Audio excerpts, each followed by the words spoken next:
Welcome to the T. Naveen Paul Ministries. T Naveen Paul ministries में आपका स्वागत है। Once again, we are delighted to be with you in our regular Bible study on the book of Revelation. एक बार फिर से हम आनंदित हैं कि हम आपके साथ प्रकाशित वाक्य की पुस्तक के अध्ययन को लेकर आए। In the 53rd episode, that is the last episode, और पिछले एपिसोड में यानी कि 53वें एपिसोड में we talked about the last cup which was poured, cup of wrath of God, which was poured upon this earth. हमने उस अंतिम कटोरे के बारे में अध्ययन किया जो परमेश्वर के प्रकोप का था, पृथ्वी पर उंडेला गया। And when the calamities in heaven are counted, whether it is seal or trumpet or cups, और जब स्वर्ग की घटनाओं के बारे में उल्लेख किया जाता है, चाहे वो तुरही हो, कटोरा हो या गर्जन हो, then it is always in number of 7. तो वो हमेशा 7 की संख्या में So होता है। when I say the last means the 7th. तो जब मैं cup of कहता हूँ wrath. अंतिम, तो मतलब 7वां यानी कि अंतिम कटोरा उस प्रकोप का। And we saw that how when the cup was poured in the air, और हमने जब देखा कि जैसे ही वो कटोरा हवा में उंडेला गया, the environment was influenced. और जितना आसपास का जो एनवायरनमेंट था वो खराब हो गया, Skies became operative. और जो आकाश थे वो काम करने लग गए। And because of the activities in the skies, there were noises, thunderings and lightnings. और आकाश के जो कार्य हैं उसके कारण बिजलियां चमकी, गर्जन हुए और शब्द हुए। And the people on this earth could experience those things. और पृथ्वी पे जो लोग रह रहे थे वो इन चीजों का प्रभाव देख पाए, And they could not understand what was going on. और वो नहीं समझ पाए कि क्या हो रहा है। They were very happy because the Euphrates river was dried up. वो बड़े प्रसन्न थे क्योंकि फरात नदी जो थी वो सूख गई। And the kingdom of the east also were able to come to Armageddon for that great battle. और पूर्व देश से भी राजा लोग जो थे वो अर्मगेदोन की तराई में आ पाए। And they wanted to demolish Israel totally. वो चाहते थे कि इजराइल को पूरी तरीके से मिटा दे। But it was the prayer of the holy people, saints in Israel and globally, who provoked God to minimize those days. लेकिन ये पवित्र लोगों की प्रार्थनाएं जो इजराइल में थे और दुनिया भर में थे, उन लोगों के कारण वो जो बुरे दिन थे वो कम कर दिए गए। This is recorded in the Olivet Discourse of Jesus Christ in Matthew 24. और ये मत्ती 24वें अध्याय में ओलिवर डिस्कोर्स में भी लिखा गया है। Jesus said, because of the prayer of the saints, the number of days are diminished. और यीशु कहते हैं कि उस संतों की प्रार्थनाओं के कारण वो जो दिन है वो कम कर दिए। Otherwise, no Israelite would be left living upon this earth. नहीं तो कोई भी इजरायली जो है वो पृथ्वी पर जी नहीं पाता। But God is good towards His people. लेकिन परमेश्वर अपने लोगों की ओर भला है। He remembers His own covenant, which is tied with people in Abraham and in Jesus. वो अपनी उस वाचा को जो लोगों के साथ बांधी गई है स्मरण रखता है अब्राहम में और यीशु में। But then He says that dynamic earthquake came upon this earth. लेकिन फिर वहां पर ऐसा लिखा है कि एक बड़ा भूकंप जो है वो पृथ्वी पर And आया, this earthquake shook the whole world. और इस भूकंप ने पूरी दुनिया को हिला दिया। No city in no nation was spared of this earthquake. कोई भी शहर, कोई भी देश इस भूकंप से बच नहीं पाया। It was global and particularly in the cities where people inhabited. और ये पूरी दुनिया में था और विशेष करके उन शहरों में जहाँ लोग रहते थे। Because of the earthquake, the buildings and the living places of the people were demolished. और उस भूकंप के कारण जितने लोग रहते थे और जो भी स्थान था, सब इमारतें गिर गई और सब कुछ खत्म हो गया। So because of the earthquake, the construction was affected the more, not the earth under the sky. और भूकंप के कारण जितने भी हम बनावटी या चीजों को बना रहे हैं वो ज्यादा अफेक्ट हुआ, And so many people died. और बहुत से लोग मर गए, And they were buried alive in the rubble. और वो लोग जिंदा जो है उस मलबे में ढक गए।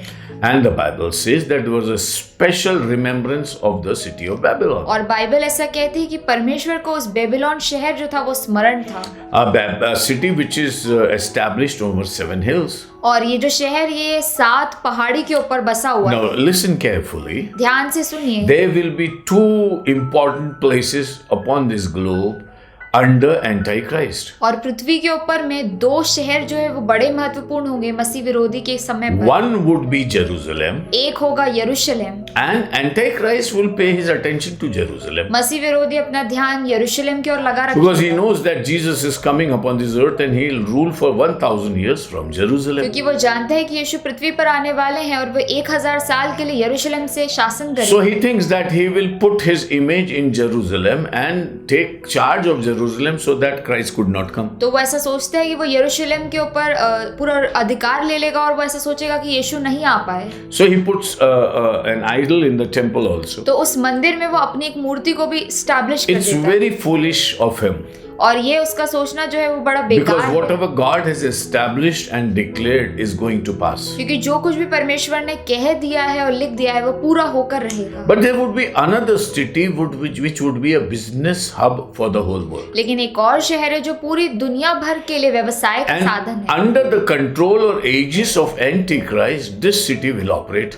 और मसीह विरोधी के समय में ये जो शहर है ये काम करेगा। How and why we say that it would be under the aegis of Antichrist, that we will see in chapter 17. और कैसे और क्या मसीह विरोधी के शासन में होगा हम ये 17वें अध्याय में देखेंगे। So when we talk about the earthquake, a special mention of Babylon is there. तो जब हम भूकंप के बारे में पढ़ते हैं तो वहां पर बेबीलोन का स्मरण किया गया है, And a cup of fierce punishment is declared upon her. और उनके लिए क्रोध की जलजलाहट की एक जो कटोरा है वो रख रखा है। In chapter 14, it was already mentioned by the second angel और 14वें अध्याय में एक दूसरे स्वर्गदूत ने पहले ही कह दिया that था Babylon will be demolished. कि बेबीलोन जो है वो मिटा दिया And जाएगा। the third angel says, don't take the number and mark of the beast. और तीसरा स्वर्गदूत ऐसा कहता है कि उस पशु के अंक को या छाप को So अपने the पर church डालो। should understand that church is made enough aware of what is going to happen. तो कलीसिया को समझना चाहिए, उसे बता दिया गया है कि क्या क्या होगा। You can never be caught unaware because God goes before you and tells you beforehand what is happening and what you should take care और of. आपको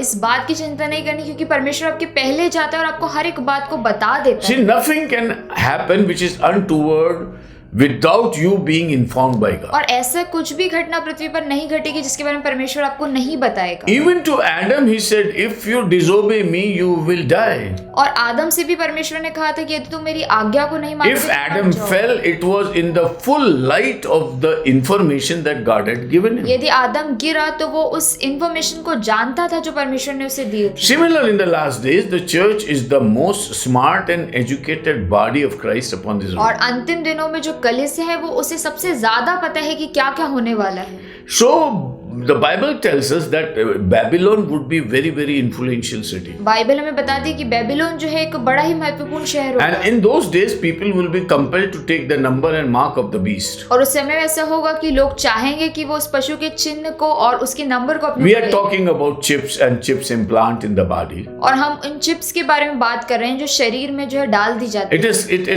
It's likely to happen because those things are taking that kind of a turn. और वो चीजें जो है उसका होना जो है निश्चय है, क्योंकि अभी भी हम देख पा रहे हैं। But perhaps 100 years ago, if somebody would have said that, हो सकता है 100 साल पहले यदि कोई ऐसा कहे people would have said, oh, this can never happen. तो लोग ऐसा कह सकते थे कि नहीं नहीं ये तो नहीं होगा। But with the advancement of science and technology, लेकिन जैसे हम देख रहे हैं कि आविष्कार होते जा रहे हैं it appears that this is going to happen very, very inevitably. और हमें प्रतीत हो रहा है कि ये सब चीजें बहुत जल्दी हो जाएंगी।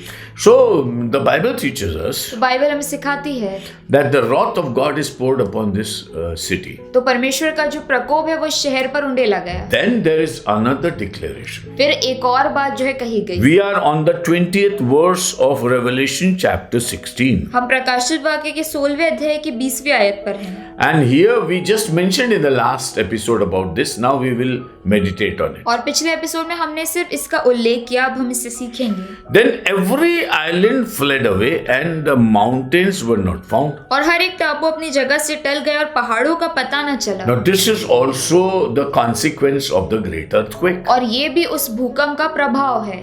You see, the demography, the geography of this world will be totally changed. और आप देख सकते हैं कि जो भूगोल है पृथ्वी का वो पूरा बदल गया। Where there will be there are islands, there could be sea. और जहाँ पर टापू थे वहाँ पर अब जो समुद्र हो गया। Where there are mountains, there could be valleys. और अब जहाँ पर पहाड़ थे वो हो सकता है वहाँ पर तराई हो गई। And where there are valleys, they would turn into mountains. और हो सकता है जिधर पर तराई थी वो पहाड़। So whatever you have studied in geography all through the days of this life, तो जो कुछ भी आपने अपने जीवन में भूगोल में पढ़ा था that will be totally changed. वो पूरा बदल दिया जाएगा। And the demography and geography of this world will may be changed to a new kind of a setup. और इस दुनिया की जो डेमोक्रेसी है वो पूरी बदल दी जाएगी और कुछ नया हो जाएगा। And the mountains were not found. और जो पहाड़ थे उनका पता भी ना चला। See, there are huge mountains in this world. देखिए पहाड़ जो है पृथ्वी पे बड़े बड़े बड़े से हैं। And we talk of mountains. और हम पहाड़ों की बात करते And हैं। we talk of deep valleys. और हम बात करते हैं तराइयों की। But the Bible says all are going to change. लेकिन बाइबल बताती कि सब बदल जाएगा। And mountain and valleys signify that nothing on this earth can remain as the same. और पहाड़ और तराई हमें ये बताते हैं कि पृथ्वी पर कुछ भी Because ऐसा ना mountains and रहेगा। valleys are big things. और क्योंकि पहाड़ और तराई जो है वो बड़ी बातें हैं। And if they are changed, then everything is changed. यदि वो बदल सकते हैं तो कुछ भी बदल सकता है। So here we say that along with the earthquake, तो यहाँ पर हम कहते हैं कि भूकंप के साथ साथ special wrath falls on Babylon. और परमेश्वर का विशेष जो प्रकोप है वो बेबीलोन पर गिरता But है। every island and every mountain and every valley is affected. लेकिन हर एक टापू, हर एक पहाड़ और हर एक तराई जो है वो So प्रभावित। as we thought of and as we learned about the earthquake affecting everything in this world, तो हमने सीखा जैसे कि भूकंप ने हर एक चीज पर अपना प्रभाव डाला। so the earthquake will also move islands altogether. तो भूकंप जो है वो सारे टापुओं को भी हिला We देगा। know in the seas there are thousands of islands. हम जानते हैं कि समुद्र में बहुत सारे टापू हैं। And these islands are now a place of tourism and destination for people. और ये जो टापू है ये अब लोगों के लिए मनोरंजन के स्थान बन चुके हैं। But God says, I am going to shake everything. लेकिन परमेश्वर ऐसा कहता है कि मैं हर एक चीज को हिला Mind you, दूंगा। this is going to happen on this मैं earth. आपको बता दूं ये सब पृथ्वी पर होगा। It would not be unfair if you say mountain, to tell the mountain goodbye because you will not be there. और ये बात जो है यदि आप कह दें कि माउंटेन्स को आप अलविदा कह दें क्योंकि वो होने नहीं वाले, तो ये When बात you go सही to है। a mountain or you just can speak to the mountain and say you are not going to be there. जब आप कोई पर्वत पर जाते तो आप उसे कह दें कि अलविदा अब तुम नहीं रहोगे, और ऐसा होगा। That is only possible when you believe in God. और ये सब तभी होगा जब आप परमेश्वर पर And विश्वास what करें He has pronounced for this world. और जो उसने इस पृथ्वी के लिए कह दिया है। So every island fled away. और हर एक टापू अपनी जगह से टल गया। Now this fled away is also an important word. और ये जो टल जाना है ये भी महत्वपूर्ण है, Because when you come in the presence of the Lord, क्योंकि जब परमेश्वर की उपस्थिति में आते you हो cannot stand the presence. आप परमेश्वर की उपस्थिति में खड़े नहीं हो And सकते। fled away means run away to hide yourself. और टल जाना मतलब वहां से भाग जाना, अपने आप को See, छुपाने it's के लिए। not just an event. The nature is teaching us that the nature is hiding from God because Jesus is coming. तो ये कोई सिर्फ एक घटना नहीं है, ये जो प्रकृति हमें सिखा रही है कि वो परमेश्वर से छुप रही है क्योंकि वो उसे देख नहीं सकती। So every island fled away तो हर एक टापू टल गया and the mountains were not found. और पहाड़ों का पता ना चला। So when you imagine going to a mountain, when you go there, you don't find it. तो यदि आप कोई पर्वत पर जाएंगे और आप देखेंगे कि वो तो है ही नहीं। Now important and more important event comes next. तो सबसे महत्वपूर्ण जो घटना है वो अब आएगी। Verse 21. 21वां वचन, And great hail from heaven fell upon men. आकाश से मनुष्य पर मन भर के बड़े ओले गिरे। Now these he says that when those hails which fall upon man, each hailstone about the weight of a talent. और वहां पर ऐसा लिखा है कि जितने जो ओले हैं मनुष्य पे गिरे वो एक एक मन बराबर थे। So a talent means 40 kgs. तो एक मन का मतलब है 40 kilo. And you see there are so many bodies circulating in the space. और हम देखते हैं कि आकाश मंडल में बहुत सारी जो पत्थर है वो इधर उधर घूमते रहते And हैं। also the satellite or those things that we send into the skies. और जो चीजें हम अंतरिक्ष में भेजते हैं जैसे कि सैटेलाइट, वो सब चीजें भी वहां पर मंडराती रहती हैं। And because of the gravity that we have upon this earth, और जो गुरुत्वाकर्षण हमारे पास पृथ्वी पर है, and because of the the Earth's spinning very fast, और जैसे पृथ्वी जो है वो अपने एक्सिस पे बहुत जल्दी घूमती है, whenever these bodies come into the area of the atmosphere, और जब भी ये पृथ्वी के संपर्क में ये चीजें आती है, those are scattered in the skies itself. वो जो चीजें हैं वो आकाश में ही टूट के इधर गिर जाती They है, are broken into pieces and they don't come and dash this earth. और वो पूरे जो है टूट जाते हैं पर पृथ्वी पर नहीं आते।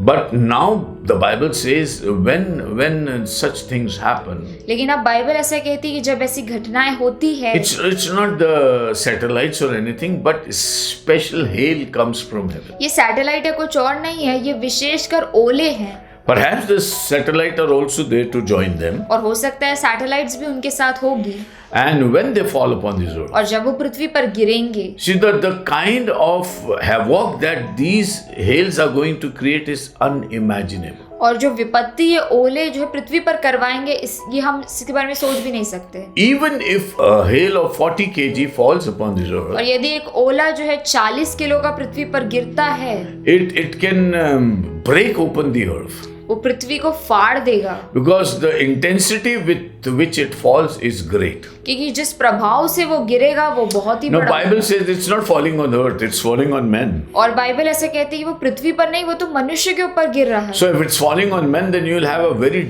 deep down burial in the Lord. और यदि आप इस बात को देखते हैं कि वो मनुष्य के ऊपर गिरेगा, तो आप अपने आप को मरता हुआ देख सकते हैं। And your grave is not going to be 5 feet or 6 feet deep. और आपकी कब्र जो है वो 5 फीट या 6 फीट बड़ी नहीं होगी, It would be thousands of feet in the वो earth हजारों फीट जो है नीचे होगी, because of that hail falling upon क्योंकि them. वो ओला जो गिरेगा वो इतना बड़ा होगा। And that Bible clarifies the weight और also. बाइबल हमें बड़ी स्पष्ट रीति से उसका वजन बताती है। Each hailstone about the weight of a talent, men blasphemed God because of the plague of the hail. और मनुष्य पर मन भर के बड़े ओले गिरे, और इसलिए यह विपत्ति बहुत ही भारी थी। लोगों ने ओलों की विपत्ति के कारण परमेश्वर की निंदा की। What happens is that you don't get a chance. और ये ऐसा होता है कि आपको मौका नहीं मिलता, It comes so suddenly upon you. इतने जल्दी आपके ऊपर आ जाता See, those people whom God is pleading to come back to Jesus, है। और उन लोगों के लिए जिनके लिए यीशु प्रार्थना कर रहे हैं कि वो वापस आ जाएं, we need to understand that a time is coming there where you won't have even a time to think. और हम इस बात को जान सकते हैं कि एक समय ऐसा आएगा कि आपके पास सोचने के लिए भी समय नहीं होगा। And we who are humanitarians nowadays, और हम जो है मनुष्य के लिए बहुत ही सोच रखते हैं आजकल। the world is either born again and spiritual in the Lord, ये दुनिया जो है या तो प्रभु में नई जन्मी होगी और आत्मिक होगी, or else it's humanitarians fighting God for the rights of the human beings. और या फिर ये मनुष्यों की और जो है अपने आकर्षण को रखेगी और उनके अधिकारों के लिए लड़ेगी। So we see the world turning more humanitarian than spiritual. तो हम देखते हैं कि दुनिया जो है वो अधिकारों के लिए ज्यादा लड़ती है और आत्मिक रीति से नहीं चलती। We can sell our conscience and we can disobey the word of God just in the name of human dignity and human rights. और हम जो है अपने अधिकारों के लिए जो है अपने मन को खो देते हैं और परमेश्वर की आत्मिकता से दूर चले जाते हैं। And the world is there ferociously rebellious against God. और जो दुनिया है वो परमेश्वर की ओर बलवा करने में लगी। This would be a mission of Antichrist, ये मसीह विरोधी का मिशन है, that to prepare and to rage humanity in such a way कि लोगों को तैयार करे और मनुष्यता को ऐसे तैयार करे that they blaspheme God instead of turning back to God. कि वो परमेश्वर की निंदा करे और उसके पास वापस न So लौटे। whatever God does upon this earth, तो जो कुछ भी परमेश्वर पृथ्वी पर करता है, the response to it is not a Christian response, it's an anti-Christian तो response. उसका उत्तर जो है वो मसीह उत्तर नहीं है। लोग उसमें मसीह विरोधी जैसा कार्य करते हैं। Many of the people are dying, बहुत से लोग मर रहे हैं, but nobody is praying to God and saying, God have mercy. लेकिन कोई भी प्रार्थना नहीं कर रहा और ये नहीं कह रहा कि प्रभु दया कर। And the people who are dying, for them, the people are blaspheming. और जो लोग मर रहे हैं उनके लिए दूसरे लोग निंदा कर रहे हैं। And people who are dying just before they give up their ghost, they are blaspheming God. और जो लोग मर रहे हैं और इससे पहले कि वो अपनी जान को दे, वो परमेश्वर की निंदा कर रहे हैं। Men blaspheme God because of the plague of the hail. लोगों ने ओलों की विपत्ति के कारण परमेश्वर की निंदा की, Since that plague was exceedingly great. क्योंकि वो जो विपत्ति थी वो बहुत ही भयानक थी। See, there is a plague of earthquake. देखिए, एक विपत्ति हो रही है भूकंप की, The mountains are moving. पहाड़ हिला दिए गए, every city stumbled down, हर एक शहर गिर गया, but somehow people are running hither thither to save their lives. लेकिन फिर भी लोग इधर उधर जा रहे हैं अपने को बचाने के लिए। But the ultimate persecution is through these hailstorms. लेकिन अंतिम जो घटना है ये इस ओलों के द्वारा हो रही The है। people could somehow stand the earthquake. और हो सकता है कि लोग भूकंप से तो बच गए, They could somehow suffer the earthquake. और हो सकता है कि भूकंप से वो लोग किसी तरीके से बच गए, But hailstorm are different from earthquake. लेकिन जो ओले हैं वो भूकंप से अलग Don't है। make it a part of the earthquake. उसे भूकंप का भाग मत बनाओ। Hailstorm are added to earthquake. और ओले जो है ये भूकंप के साथ मिला दिए गए, Because in earthquake the earth shakes. क्योंकि भूकंप में जो है पृथ्वी हिलाई जाती है, But when the hailstorms comes, the heavens shake. और जब ओले गिरते हैं तो स्वर्ग जो है, आकाश जो है वो पूरा हिल जाता है, And such huge hailstorm fall upon this और earth. इतने बड़े ओले जो है पृथ्वी पर गिरा दिए गए, And so everything is demolished. सब कुछ खत्म हो चुका है। See, the crops will not be there. देखिए फसल नहीं रहेगी, And even your establishment, wherever the hailstorm falls, including upon men, और आपकी जो इमारतें हैं बड़ी बड़ी वो भी नहीं रहेगी, क्योंकि जहाँ कहीं पे भी ओले गिरेंगे वो सब कुछ नष्ट हो जाएगा। so this would be the greatest of the disaster. तो ये सबसे बड़ी विपत्ति होगी, And because of this, और इसके कारण people blasphemed God लोगों ने परमेश्वर की निंदा की, because they did not want to repent. क्योंकि वो पछतावा नहीं करना चाहते थे। They were still in the mindset of the Antichrist. वो मसीह विरोधी की मानसिकता को लेकर They were थे। so taken up with their authority upon this earth वो अपने अधिकार को लेकर ऐसे चिंतित थे that they did not bother even of God. कि उन्होंने परमेश्वर के बारे में सोचने की भी When we कोशिश। study about the Tower of Babel after the floods, और हम उस जब बेबीलोन के उस इमारत के बारे में पढ़ते हैं, people said we will make a tower और लोग कहते हैं कि हम एक बड़ी मीनार बनाएंगे and so that we don't have to spread here and there. ताकि हमको इधर उधर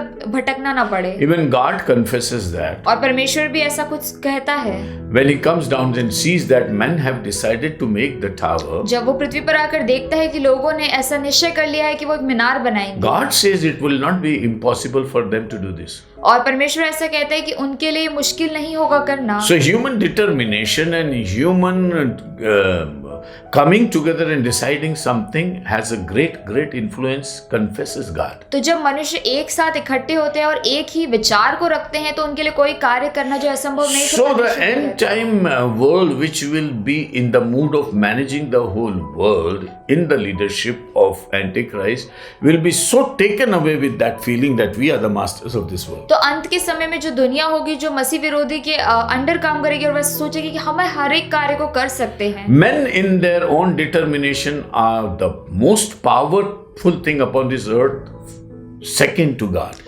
और जब मनुष्य अपने विचार में एक हो जाते हैं तो वो बड़े सामर्थी हो जाते हैं और वो परमेश्वर से सिर्फ कुछ कम सामर्थी रहते हैं, And they decide great decisions. और वो बड़े बड़े मुद्दों पर फैसला कर लेते हैं। And so the Satan works in such a way that he obliterates the superiority of God in their lives. और शैतान ऐसे काम करता है कि लोग सोचते हैं कि परमेश्वर तो कोई है नहीं और वो ही सबसे बड़े हैं। And that is going to be the reason for this disaster. और इस विपत्ति का कारण वैसी सोच रखना है। And it's a wrath of God, it's a time of judgment. और ये प्रकोप का समय है और ये न्याय का समय है। So we should not feel sorry, the church should not feel sorry because people are not repenting. तो कलीसिया को इस बात का बुरा नहीं मानना है कि लोग पछतावा नहीं कर रहे, Because God doesn't permit them to repent. क्योंकि परमेश्वर नहीं चाहता कि वो पछतावा If करे। somebody is blaspheming God, it's to the mercy of that person. और यदि कोई व्यक्ति परमेश्वर की निंदा कर रहा है तो भला हो कि वो ना ही बचे। This is what God says. ये परमेश्वर कहता है। And this is the action of God. You cannot just object to it, you cannot rebel to it and succeed. और परमेश्वर जो चाहता है उसके अगेंस्ट में आप काम नहीं कर सकते और सफल नहीं हो सकते। So this we need to तो understand. हमें इस बात को समझना है।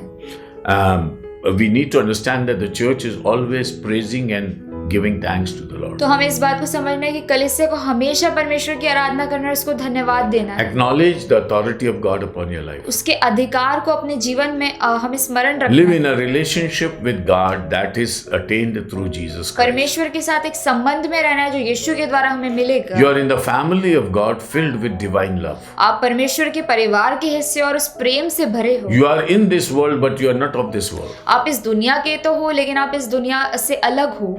and you are people of God. और आप परमेश्वर के जन, And God gives you grace to acknowledge the superiority and sovereignty of God upon everything. और परमेश्वर आपको अनुग्रह दे कि आप जो है उसके बड़े हाथ को अपने जीवन में देख पाए, So that you do not go with this world in a rebellion against God. ताकि आप इस दुनिया के समान परमेश्वर से बलवा ना करो। The world in the leadership of Antichrist is going to a self-demolition through rebellion. और दुनिया जो है वो मसीह विरोधी के काम के कारण जो है अपने आप परमेश्वर के लिए बलवा करती है, And this is going to happen on that day. और ये उस समय भी होगा।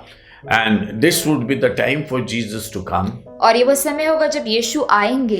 And when we go to 17th and 18th chapter, और जब हम 17वें और 18वें अध्याय में जाएंगे, again I would like to repeat that these full chapters are given to the city of Babylon. और मैं फिर से बता दूंगा कि ये जो दोनों अध्याय ये बेबीलोन शहर के ऊपर है। Don't be skewed or don't be misbalanced in your life. और अपने जीवन में आप इधर उधर ना जाए और गलत ना सोचे।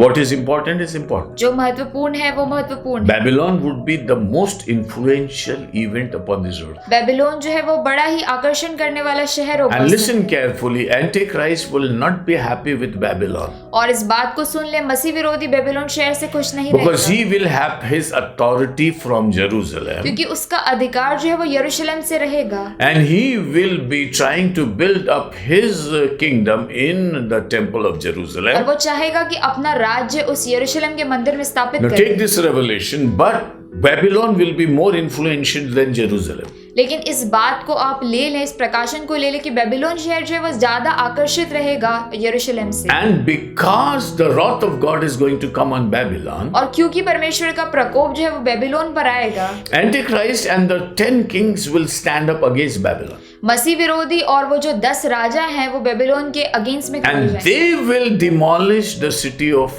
Babylon. और वो लोग बेबीलोन शहर को नष्ट करेंगे। So Babylon has a double punishment. तो बेबीलोन के पास जो है दो प्रकार के दंड। God is punishing Babylon. परमेश्वर तो उसका नाश कर ही रहा है, And that special punishment comes through the 10 kings that are ruling upon the और earth. विशेष दंड जो है वो उन 10 राजाओं की ओर से आएगा जो इस दुनिया के ऊपर कंट्रोल रखते हैं, And they will demolish Babylon. और वो लोग बेबीलोन को मिटा देंगे। And when we go into the 17th chapter of और Revelation, जब हम प्रकाशित वाक्य के 17वें अध्याय में आएंगे, we read about how the people upon this earth, all the businessmen, global businessmen will be wailing for Babylon. और हम देखेंगे कि कैसे इस दुनिया भर में जितने भी व्यवसाय करने वाले लोग हैं वो बेबीलोन के लिए रोएंगे, And all the business of this world will be disrupted. और दुनिया का व्यवसाय जो है वो नष्ट हो The जाएगा। world is not meant for business. दुनिया जो है वो व्यवसाय के लिए नहीं The बनी, Bible says he came to his own, और वचन में ऐसा लिखा है कि वो अपनों के but पास his आया, own did not honor him. लेकिन उसके अपनों ने उसका जो है आदर नहीं करा। This is the house of God. ये परमेश्वर का घर है, The world is the house of God. संसार परमेश्वर का घर है, And unless we give due respect to God, और जब तक हम परमेश्वर को आदर नहीं we देंगे cannot enjoy this world. हम इस दुनिया का आनंद नहीं God ले is सकते। inviting us. परमेश्वर आपको बुला रहा है, He's telling the consequence of all the